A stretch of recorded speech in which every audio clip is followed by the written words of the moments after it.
पिछले एक दशक में भारत ने अपनी समुद्री दृष्टि को धीरे धीरे और मजबूती के साथ आगे बढ़ाया है। पहले जहां इसका फोकस क्षेत्रीय स्तर पर सागर यानी security and growth for all in the region तक सीमित था, वहीं अब यह दृष्टि और व्यापक होकर महासागर डॉक्ट्रिन में बदल चुकी है, जिसमें हिंद प्रशांत को रणनीतिक केंद्र माना गया है। मार्च 2015 में प्रधानमंत्री नरेंद्र मोदी ने जब मॉरिशस कोस्ट गार्ड के जहाज बराकुडा के कमीशनिंग के दौरान सागर विजन का अनावरण किया, तब उन्होंने साफ कहा था कि हिंद महासागर केवल भारत के लिए ही नहीं बल्कि पूरी दुनिया के लिए कितना अहम है। यह वही महासागर है जो दुनिया के 2/3 तेल परिवहन को संभालता है और जिसकी तटरेखाओं पर दुनिया की लगभग 40% आबादी रहती है। सागर नीति का मूल उद्देश्य था भारत के मुख्य भूभाग और द्वीप क्षेत्रों की सुरक्षा, समुद्री पड़ोसियों के साथ गहरे संबंध, सतत विकास को बढ़ावा देना और क्षेत्रीय समुद्री सहयोग को मजबूत करना। देश के भीतर सागरमाला जैसी पोर्ट लीड डेवलपमेंट पहल ने इस विजन को सपोर्ट किया और भारत की सोच को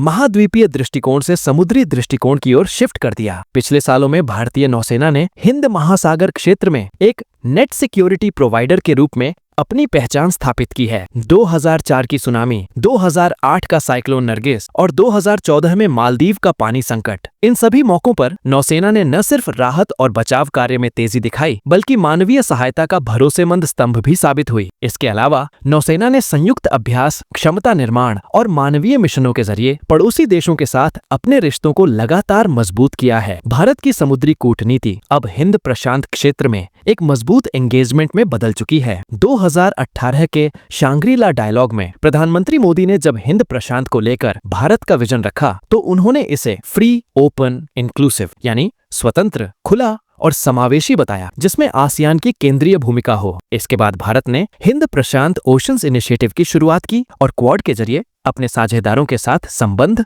और गहरे किए। क्षेत्रीय स्तर पर भारत की भागीदारी कई मंचों के जरिए फैल चुकी है, जैसे East Asia summit, Indian Ocean Rim association, Indian Ocean naval symposium, Colombo security conclave and MILAN naval exercise. इसके अलावा व्हाइट शिपिंग एग्रीमेंट्स और इंफॉर्मेशन फ्यूजन सेंटर के जरिए समुद्री डाटा शेयरिंग और निगरानी क्षमता को भी मजबूत किया गया है। अगर व्यापक नजरिए से देखें तो यह बदलाव केवल शब्दों तक सीमित नहीं है बल्कि भारत की रणनीतिक सोच का हिस्सा बन चुका है। पहले जहां भारत की सुरक्षा नीति का फोकस ज्यादातर थल सीमा और पड़ोसी देशों के साथ जमीनी संबंधों पर था, वहीं अब हिंद महासागर से लेकर पश्चिमी प्रशांत तक का इलाका भारत की सुरक्षा और आर्थिक रणनीति का महत्वपूर्ण हिस्सा है। महासागर डॉक्ट्रिन का मतलब सिर्फ नेवी के विस्तार से नहीं है बल्कि इसमें पोर्ट इंफ्रास्ट्रक्चर, समुद्री व्यापार के सुरक्षित रूट, ब्लू इकोनॉमी का विकास और समुद्री संसाधनों के सतत उपयोग जैसे पहलू भी शामिल हैं। हिंद प्रशांत में चीन की बढ़ती सक्रियता, उसके नौसैनिक अड्डे और बेल्ट एंड रोड इनिशिएटिव जैसी परियोजनाओं के बीच भारत की यह रणनीति